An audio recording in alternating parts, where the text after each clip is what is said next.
Suzuki is an almost 30-year-old game developer who has worked harder than Quagmire's left hand until he one day got isekai'd into the game and leveled up to gain unimaginable strength. On the day this happened to him, he was already off to a bad start when he almost missed his train to work on a Sunday. He caught it, but he was panting like he just run 6 marathons. But if you calculate the distance, this guy run no more than 5 steps. He reached the office, but wasn't the only person working over the weekend. He ended up staying there awake and slaving away for almost 30 hours. Suzuki was getting really tired, so he finished off what he had to do and slept on the office floor. He woke up in another world believing it to be a dream. His phone wasn't functioning, but the fact he looked younger confirmed to him that he was indeed dreaming. He found it amazing that he had access to the game's interface, and his in-game name was Satu, but we'll still call him Suzuki. No sooner did he enter the world, and he was already being targeted by an army of high-ranking lizard people. Since he was only at level 1, that boy hid like he was in a Mr. Beast hide-and-seek video, but they snuffed him out and fired an arrow which cut his face cheek. His position was compromised, so they began to rain arrows on him heavily. He took shelter and decided to at least fight back. He, however, accidentally activated 3 meteor showers, which completely eradicated the lizards. He began to level up faster than Yuya the Rizzler. After the annihilation, there was only one survivor left who was an elite lizard man and the captain. It challenged Suzuki to a fight, and although the guy was afraid at the start, he was encouraged to battle when he noticed that its life bar was low, so he fought dirty and was able to get the win. Even he couldn't believe he defeated the guy, and the whole experience was beginning to feel a little bit too real to him. He searched everywhere in the UI on how to log out, but he had 0 luck. Suzuki pushed that off to the side and checked his stats only to see that he had gone from level 1 to level 310, with a lot of his stats maxed out. He even had plenty of inventory, including unlimited fresh water for his thirsty ass. That wasn't the only good news for him because this guy was stupid rich. He equipped a special robe and decided to explore the lands after getting some well-needed rest. While floating to get a better scope of the area, a wyvern tried to do the job of Truck-kun and run him over, and although he went crashing to the ground, he felt absolutely nothing. Suzuki picked up a small stone and threw it at the creature, which sent it flying away towards a nearby army. He couldn't allow it to harm them, so he 10-toed to their location and found them trying to defend against the monster. They shot arrows at it, which failed to do any damage. This scene reminded me of those dwarf memes.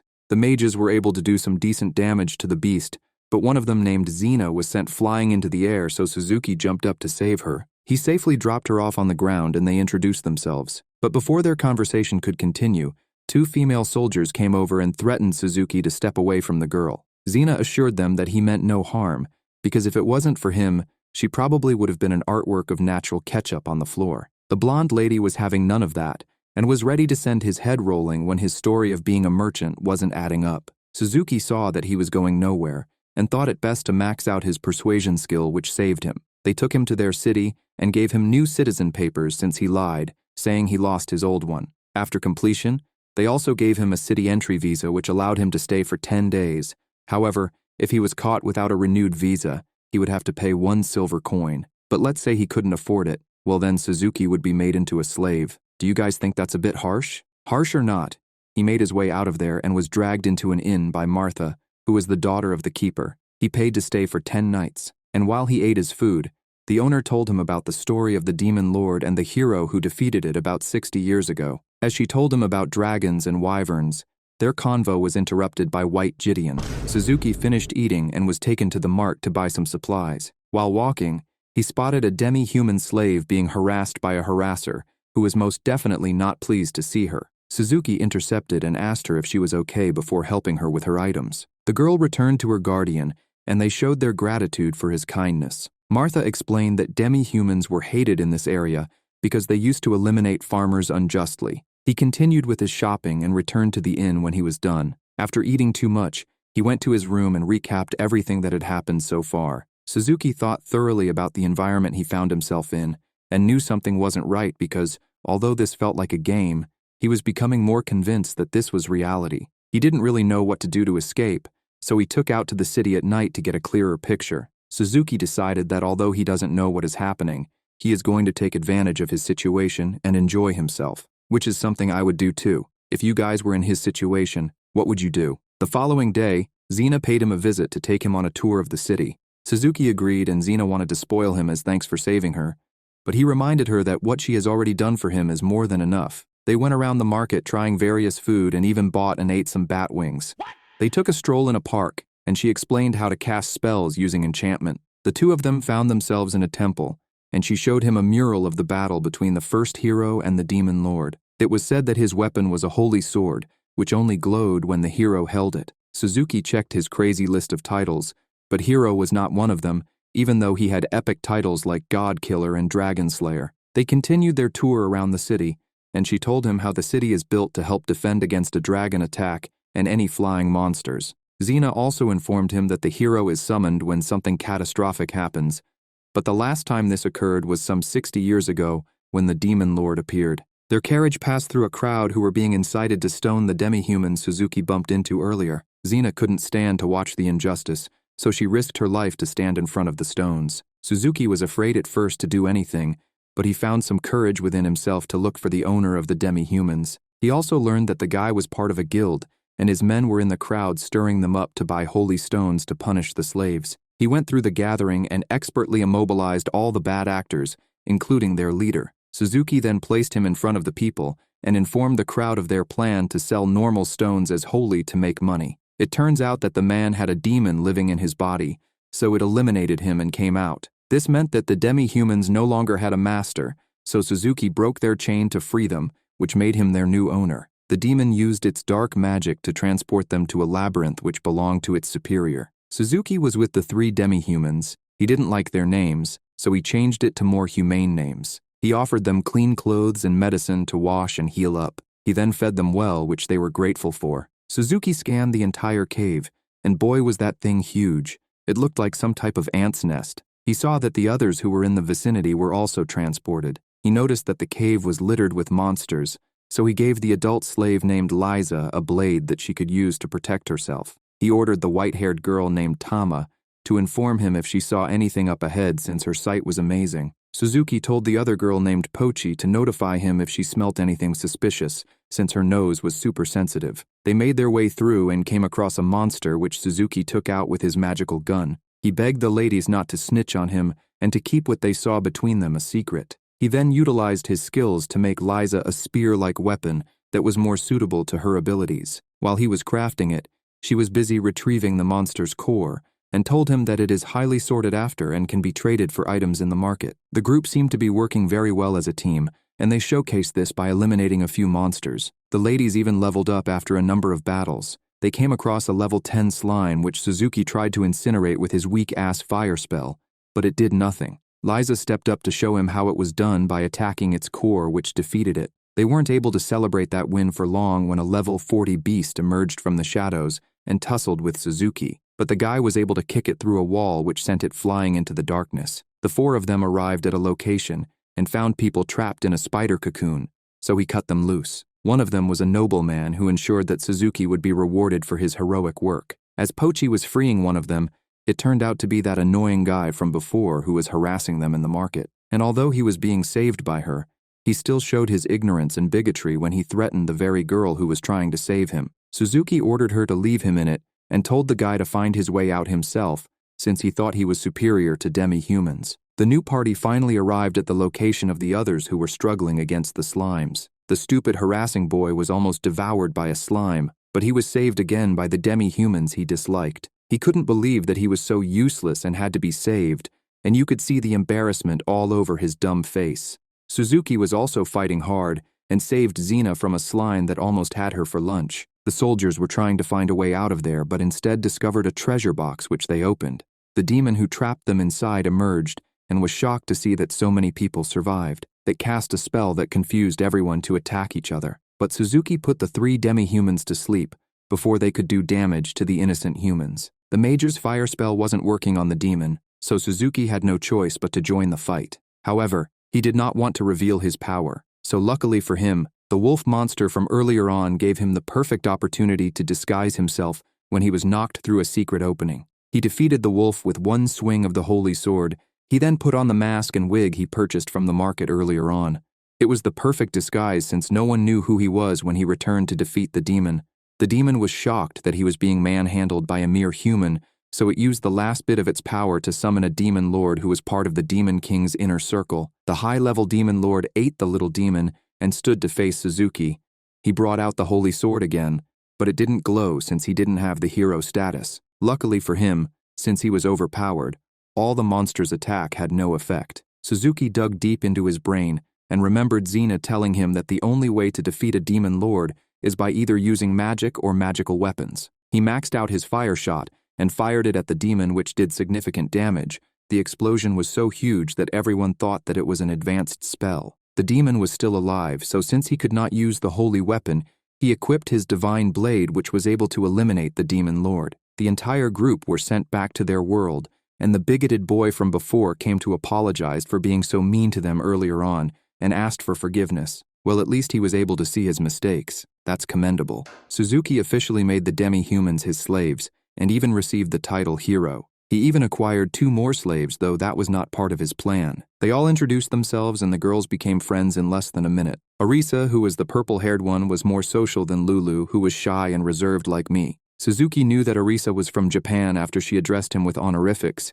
but he wanted to wait until later to address her about it. The ladies were hungry, so Suzuki treated them to an amazing spread of food they could never have dreamed of eating as slaves. When they finished eating, he even took them shopping to buy new clothes to further strip them off their slave status. Suzuki returned to the inn and requested for more space for the girls, but the lady informed him with regret that all the rooms were already booked. The people who were having dinner were giving off such evil eye towards the demi-humans. Arisa used her psychic abilities to ease the tension and managed to get them a place to stay in the stable outside. Liza and the girls went to the stable while Lulu and Arisa stayed with him in their own bed. Later that night, after he rejected Arisa's creepy advances and shut down her psychic spell, she finally revealed to him that she was from Japan. He told her never to use that spell again, and she continued with her story of how she was reincarnated in this world. She asked him if he too was reincarnated and guessed that maybe he was summoned as a hero. Suzuki honestly didn't know what was going on, but Arisa was ready to tell him everything. She explained that those who are reincarnated are people who passed away in the previous life and began a new life here as a baby. Those who have been transferred were summoned exactly how they were in their previous world, even down to their clothes. However, Suzuki's situation was a bit different since he was much younger and wasn't wearing his original clothing. There were also no summoning circles around him. He then wanted to know how Arisa became a slave. She informed him that she ruled a kingdom using the memories from her old world, but they were eventually conquered, and she was taken as a slave. Some time passed and the kingdom was attacked by a demon. She and Lulu managed to escape, but they were found by the slave trader, and that is how they ended up in their situation. Suzuki called it a night, but he was woken up that morning by Xena and Martha. Xena ran out in disgust after seeing the girls there, thinking that Suzuki was a creep. He quickly got dressed up and ran after her to explain that it was all a misunderstanding because he is not a weirdo who would do such a thing. The guy managed to get her mind off the matter by spitting game, and it worked because this girl was blushing, looking like someone spilled ketchup all over her face. He later met up with the servants and gave them money to go buy clothes and equipments. He gave Arisa permission to use her magic again if they run into any trouble. The ladies went on their way while Suzuki and Xena went on a date. Well, it wasn't really a date since his plan was to look for a home in an area suitable for him and the demi-humans.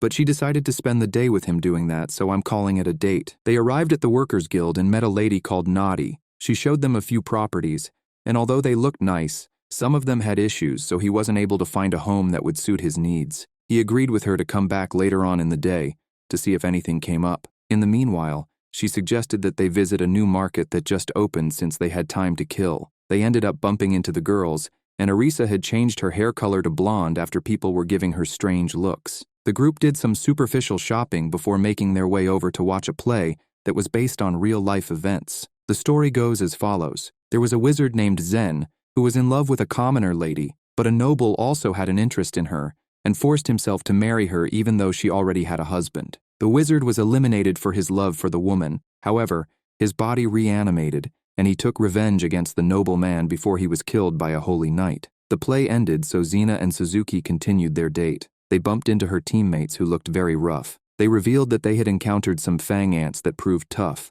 One of them believed that the ants were led there by a group of were-rats who crossed the border. She remembered the leader wearing a red helmet and promised to make him pay for what he did. Meanwhile, Xena was busy healing them. Suzuki heard a scream and saw the girls holding a giant ant, I presumed to be the fang ants. He checked his map and saw a large group of ants heading their direction. They were no problem for Suzuki, because he could eliminate them all with that fire spell he used back in the Labyrinth. Do you guys remember? But he decided not to do that since it would draw attention to him, and he is trying to stay low-key. Orisa did her part by putting up a barrier, but some of the monsters still found their way inside, so Suzuki and the rest defeated them all. He spotted a few of them at the Workers' Guild building and went over to save Nadi. The guild manager emerged and finished off the rescue by safely pulling her out of the basement. The manager was an elf named Usaratoya, and after they introduced themselves, Suzuki made his way outside before returning to the inn with the ladies for a celebratory feast. When he finished filling up his belly with that delicious-looking food,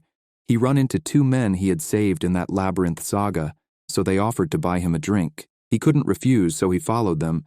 They ended up taking him to an unholy place to engage in demonetization activity. When that was over and he was making his way down the street, he encountered some shadow monsters who tried to finish him off, but he was able to take them all out with ease. He ran over to the two injured people and noticed that one of them was wearing a red helmet, which reminded him of what the Lady Knight said earlier. The rat man told him to take care of the princess who was wrapped up, so he did his best to patch the guy up and took them to Usaratoya's place. Nadi recognized the rat guy as Red Mask, who was an infamous wear-a-rat knight. However, the manager didn't know who he was.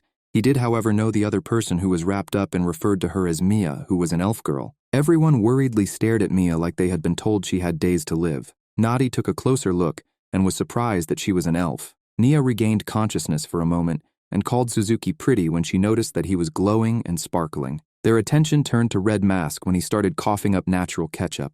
Nadi rushed out to get an ex-priest to treat him because he wouldn't ask too many questions about the situation. Suzuki wanted to escort her since it was dangerous at night. He headed back to the inn the following morning and got berated by Orisa for staying out late. He dismissed her complaints and revealed that he went to get some medicine for Lulu, but ended up rescuing a beast folk who got attacked. She was still jealous, so he assured her that it was a sour-looking old man. To be honest, Red Mask's face looks like it would taste like a lime if one licked it. All the commotion woke Lulu up, so he gave her the medication and returned to the general store.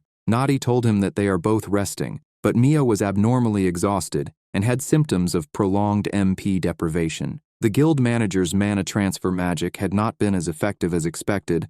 Nadi was sure that a mana potion would speed up her recovery, but they were expensive. Suzuki checked Mia's stats to make sure that she was not cursed or sick, and noticed that she had woken up. He alerted Nadi of the development, so she went up to check on her and explain the situation. Mia was more interested in Suzuki and wanted to meet her savior, so he entered and introduced himself. She assumed that he was a spirit user, but he assured her that he had never met one before. Turned out that Mia had a gift called Spirit Sight. She vaguely explained to Suzuki how spirits look like when they were left alone. The guy also acquired the Elvish language skill from her. As they discussed further, he learned that the spirits flow along ley lines to live off the mana, and they have unique characteristics. He excused himself to give Mia a chance to rest. He reached the inn to find Pochi and Tama learning using the educational cards he bought. He joined them for a bit and corrected some of their mistakes. The party later had lunch together where Suzuki narrated the situation to the girls. They all wanted to meet Mia, so they went there after eating and the girls became friends very quickly. Suzuki left them to bond so he could talk to Nadi. She recalled that he was a merchant but didn't have a cart. The guy parroted the same lie he's been using since episode 1 about how the starfall made his scared horses take off with his carriage. She was aware of one for sale and recommended he buy it if he had the money since the owner was retiring. He rejected the suggestion at first because he didn't know how to drive a cart, but Lulu disclosed that she could teach him, so he decided to buy it. He used the system to assess the value of a passing cart and gave Nadi the money to get it for him. He told her to keep the change, which surprised her. The party later went to the forest for some camping lessons. They set up their tents and began to prepare their food. The beast kids he helped earlier brought some berries as thanks. He was grateful and sent them away with some jerky. After the camping lesson, he went to take delivery of his cart. Orisa suggested that they use it to return Mia home. Suzuki was interested in this but wanted to learn how to drive first. Lulu instructed him as they made their way back to the inn, and within a short time, he mastered the skill. He suddenly felt like someone was watching them and noticed an owl nearby, but it flew off. They arrived without further incident, and he was happy to see Mia well enough to be walking around. Orisa suggested that they celebrate her recovery. Mia wanted them to try some honey buns, as she heard that they were delicious. Suzuki sent Liza and Lulu to go get some of the buns, and noticed that same owl again. He entered the store where Red Mask had regained consciousness. He explained how Mia was abducted by wizards. They imprisoned her in a place called the Cradle. However, she escaped and ran into Red Mask, who saved her. He escorted her to the city in hopes to meet the manager, but they were attacked. Red Mask was sure that the flying ants that attacked the city were sent by the wizards. Suzuki realized that the manager had an idea why Mia was targeted. He didn't want to share, so Suzuki didn't ask. Their conversation was interrupted by the ladies' screams. They rushed down only to find that they feared the lightning strike. The girls held to Suzuki for comfort. The owl had gained access to the room and transformed into an ominous hooded figure. Stuart not so little identified him as their pursuer and attacked, but he was stopped in his tracks with psychic magic. This also affected the others.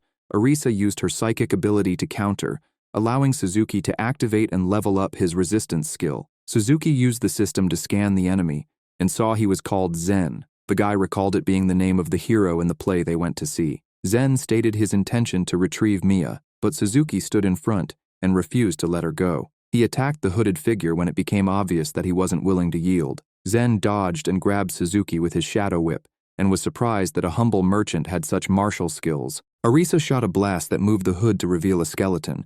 Suzuki used this chance to free himself and shot down some of the whips that were about to attack Arisa. Zen was impressed with their abilities, but Mia was willing to hand herself over because she didn't want anyone to get hurt, but they refused. Suzuki realized that Arisa was preparing a big attack, so he distracted Zen with some small talk. It's revealed that he's the undead king, and he already knew that Suzuki had the title of hero. At this point, Arisa had prepared her attack and asked her master to get out of the way while she unleashed it. Zen narrowly blocked it and warned her not to use her unique skill if she didn't want to be targeted by the gods. He grabbed Mia and escaped through a shadow portal. He challenged Suzuki to visit the cradle if he didn't fear death. Suzuki ordered Liza and Lulu to get treatment for the others. Before he jumped into the shadow portal, he promised to get Mia back. He ended up in a dark dimensional prison, but he broke out and arrived at the main hall to Zen's shock. The undead king made it clear that only a true hero who has conquered the cradle has the right to be in the final room, so he sent Suzuki out as he ran toward Mia. Suzuki stood before a huge tree which had the cradle structure built into it. He checked his map and was happy to see that he was not too far from the city. He read the disclaimer at the entrance before entering.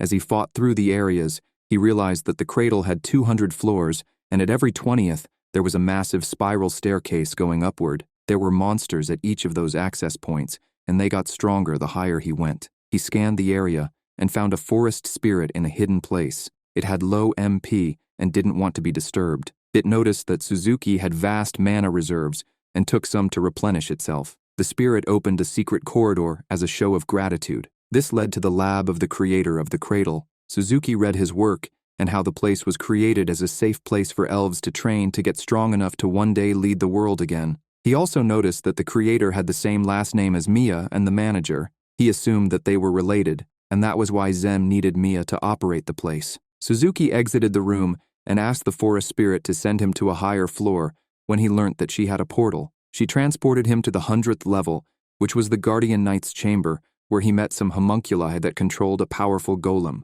He defeated the automaton and knocked out the homunculus that decided to stay back to hold him off while the others escaped. He carefully placed her down and proceeded. He found another spirit that was withered from a lack of mana, so he watered it and gave it some of his mana. It's revealed that all the spirits are connected.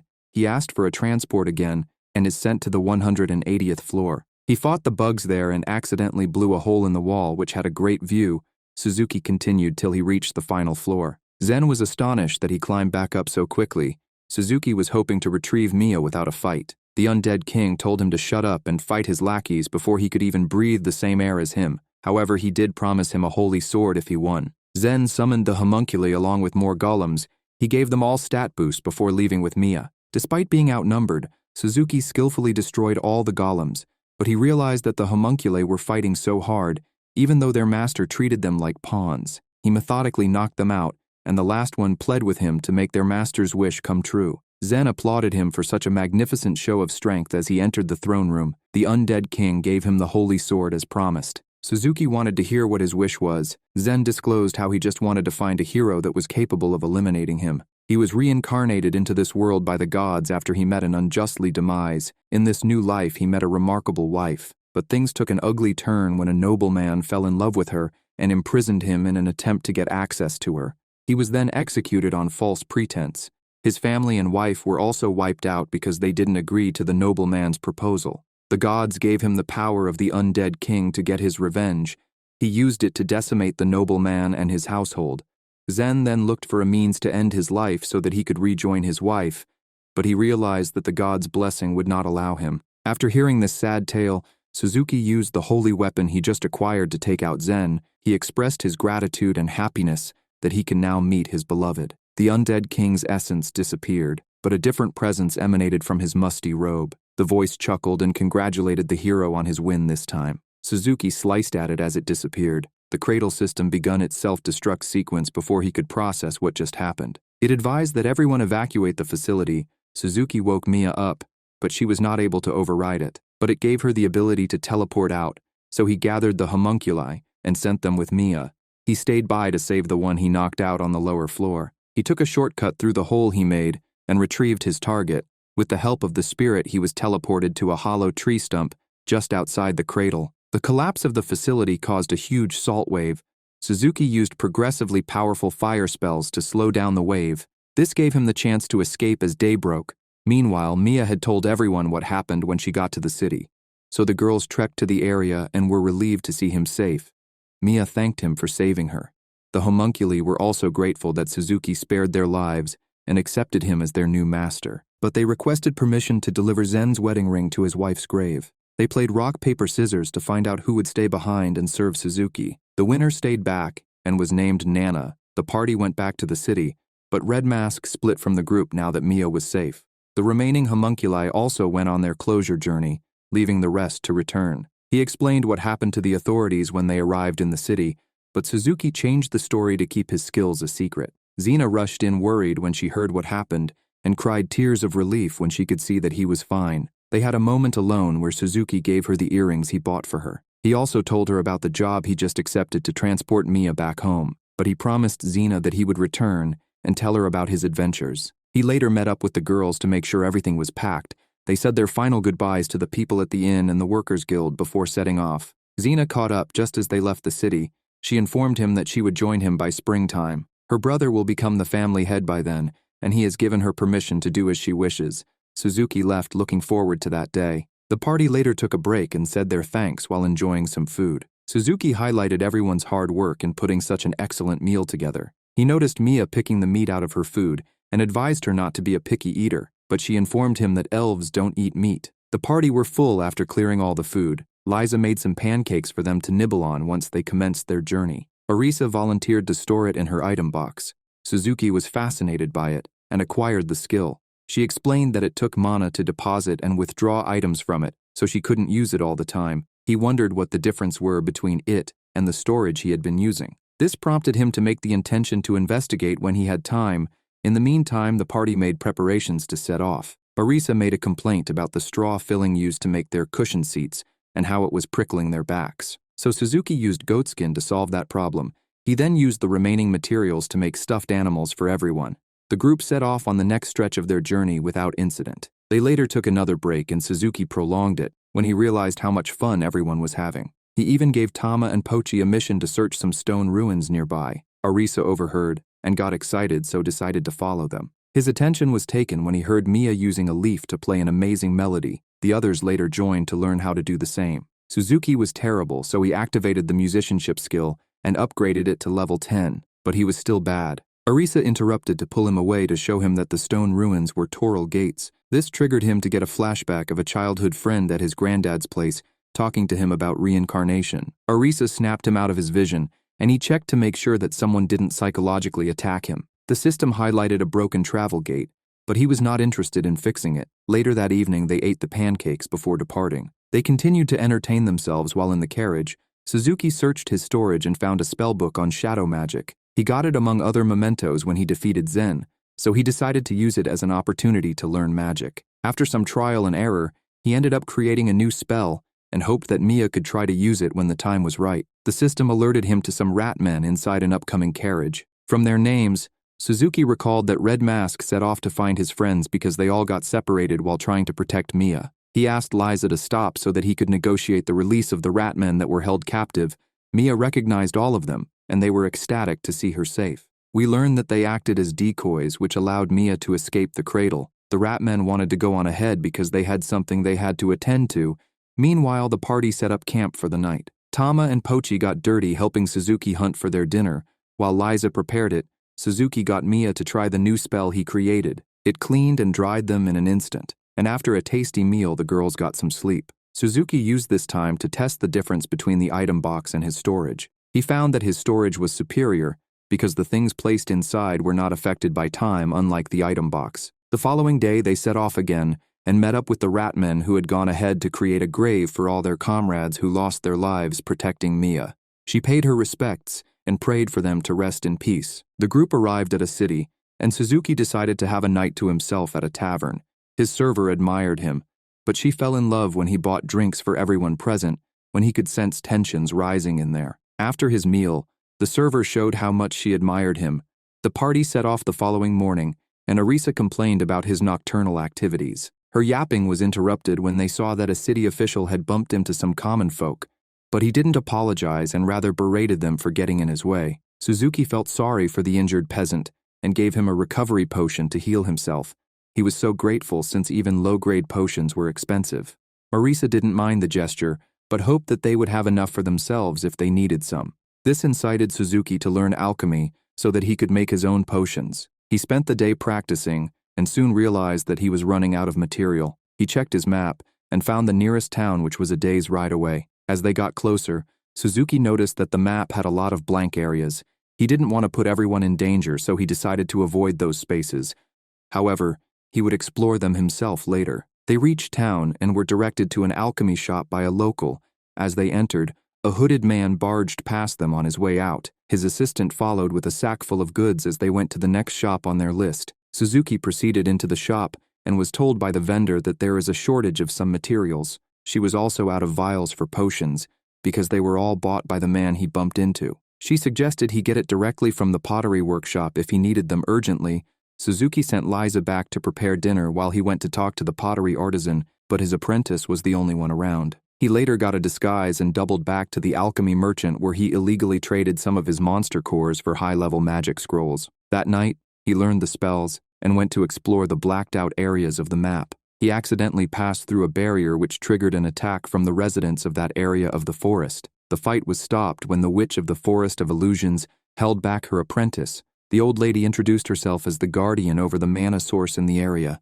She took Suzuki to her tower and apologized for her apprentice's rude behavior. It's revealed that Red Mask gave Suzuki a bell that identified him as an emissary of the elf homeland. The apprentice named Inenamana also came out to say sorry for her actions. They were working on some potions for the count of the area. He promised to keep hunters and bandits out of the forest in exchange for 300 vials of special potions, which got delivered twice a year. The witch could see that Suzuki was interested in alchemy, so she swore to teach him the special recipe if he delivered a letter for her. He returned to his inn after his mission and got berated by Arisa for staying out late. The following day, Suzuki met the pottery artisan at a tavern to discuss his vial order. The master let him know that there were a lot of regulations preventing him from fulfilling the order. However, they could get past this if Suzuki were to learn pottery from his workshop. Suzuki could overhear two guys conspiring with the goal of building a new town. The next day, he was going to the workshop when the system alerted him to Inenamana getting chased by some bandits. She was carrying the potions that were to be delivered to the count. Suzuki and the others rushed to her aid by holding the bad guys off while she made it into the city. Unfortunately, some log carts crossed her at the entrance, which caused over half of the potions to be destroyed. The culprits ran off, never to be seen again. Suzuki suggested they deliver the ones that are intact before figuring out what they should do next. They explained the situation to Birkins, who was the assistant viceroy of the city. He still wanted the full consignment to be delivered by sundown that day. Suzuki realized that he wanted the pact to be broken. This was further confirmed when he saw the nasty official at Birkins's side. He recognized their voices as the two who were conspiring at the tavern. They intended to get rid of the Forest of Illusion and build their new city there. Suzuki couldn't let that happen, so he negotiated for Birkins to accept replacement potions that were of the same quality as the witches. He asked for the agreement to be recorded in writing, but the official was confident that they would not make the delivery in time. Meanwhile, the girls had already gathered the herbs. Inenamana still believed that it was impossible because they didn't have vials. Suzuki now understood that the official was the one who bought out all the vials in the city. The artisan was stunned to hear the number of containers they needed by sundown. Suzuki didn't want to get him involved with their issues, and only wanted him to allow them to use his facilities. He could see in their faces that it was important. so he agreed, and even offered to help despite knowing it was impossible. The girls struggled to shape the vials, but Suzuki was a natural because he upgraded the relevant skills. The master was amazed by how good he was considering this was his first time making them. The reason he said it was impossible to make completed vials soon became apparent. It normally took 5 days to 1 month to dry depending on the thickness, otherwise the product would burst when placed in the kiln. Suzuki created a spell that dried out the clay instantly and taught it to Mia. The artisan was amazed and was now confident that the vials would be done on time. They worked at factory speed and efficiency to get the vials prepared for the kiln. Simultaneously, the potions got made to the highest standard. Late afternoon came around, and they had placed the bottles in the kiln and were confident that they would be cooled before sundown. It's also revealed that the witch's familiar was on Inenamana's head that whole time, and it was not a hat. Their talk was interrupted by the official who came to slow them down by stating that they didn't have permission to make the vials. This gave him grounds to destroy their work. But Suzuki had already cast a spell on the kiln before the hooligans destroyed it, along with the content inside. Their action got the girls depressed at first, but Arisa noticed that the broken items in the kiln was not their work. Suzuki revealed that he moved the vials into his storage box. He tried to bring one out, but it shattered due to the rapid temperature change. So he moved it to his item box and chilled it with his wind spell, before moving it back into storage, which solved the issue. He repeated this for the rest of them. Everyone nervously waited as all the potions got bottled and cheered when they were told that it was a success. They delivered the goods on time and headed to Birkins's office to get his signature confirming that it was completed. He and the terrible official refused to believe this, but their subordinates confirmed the quality and quantity. Suzuki assured them that this was achieved through wit, hard work, and friendship. Birkins still didn't want to sign the note. Luckily for them, the Count himself made it in time and was willing to sign it thanks to a message Suzuki sent to the witch regarding the situation. She informed the Count, and they came together to make sure that the right thing was done. Birkins was flustered to see his boss. The Count berated them for their actions and wanted to take their lives as punishment. But Suzuki knocked Birkins and the official out because he didn't want the girls to see lives being taken. With that matter settled, the party set off for the next town. Inenamana gave him a lantern as thanks for his help. The witch also showed her gratitude by making him a friend of the witches. He sent a letter to Xena updating her on their journey. He detailed how much fun he was having and his hope that she would join them soon. Meanwhile, Suzuki read a story about the gods of their world to the girls and continued to keep them safe on their journey as they took it one day at a time, bringing the season to an end. Don't forget to like, comment, and subscribe if you enjoyed the video. Okay.